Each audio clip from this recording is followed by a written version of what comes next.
Hi friends, my name is Srinivas, geography faculty. ఈరోజు మనం భారత ఉపఖండం గురించి తెలుసుకుందాం. ఓకే, సో మరి ఉపఖండం అంటే ఏంటిది అంటే ఒక ఖండానికి ఏ లక్షణాలు అవసరమో ఆ లక్షణాలు మన భారతదేశంలో ఉంటాయి.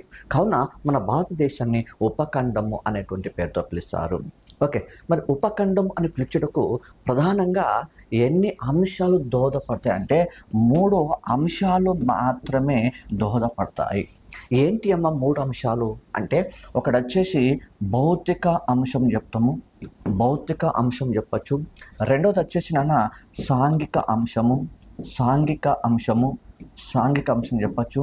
సో మూడో వచ్చేసి సాంస్కృతిక అంశం, సాంస్కృతిక అంశం. ఈ 3 అంశాల దృష్ట్యా మాత్రమే ఇండియన్ ఉపఖండము అనే పేరుతో పిలుస్తారు. ఓకే, మరి భౌతిక అంశం వల్ల ఎట్లా ఇండియన్ ఉపఖండం అంటారు అనేది కాదు.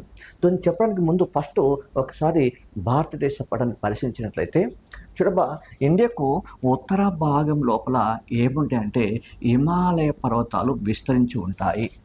అదేవిధంగా దక్షిణాన ఏముంటుందట అంటే హిందూ మహాసముద్రం ఉంటుంది. అదేవిధంగా తూర్పున ఏముంటుందట అంటే బంగాళాఖాతం ఉంటుంది.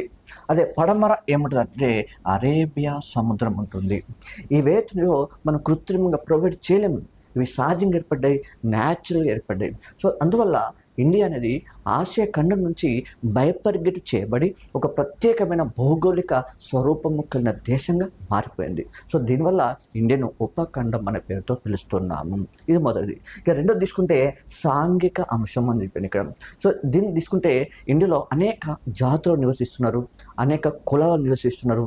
సో ఈ రకంగా ఉన్నప్పటికీ వీళ్ళందరినీ భారతీయులం అనే భావన ఏకం చేస్తుంది. సో దీనివల్ల కూడా ఇండియన్ ఉపఖండం అనే పేరుతో పిలుస్తారు. ఇంకా నెక్స్ట్ సాంస్కృతిక అంశం. సో దీనివల్ల ఎట్లా ఇండియన్ ఉపఖండం అంటారు అంటే ఇండియాలో అనేక మతాలు నివసిస్తున్నారు, అనేక మతాల వాళ్ళు అనేక సంస్కృతులు పాటిస్తున్నారు ఇక్కడ. సో దీనివల్ల కూడా ఇండియన్ ఉపఖండం అనే పేరుతో పిలుస్తారు. Okay, thank you.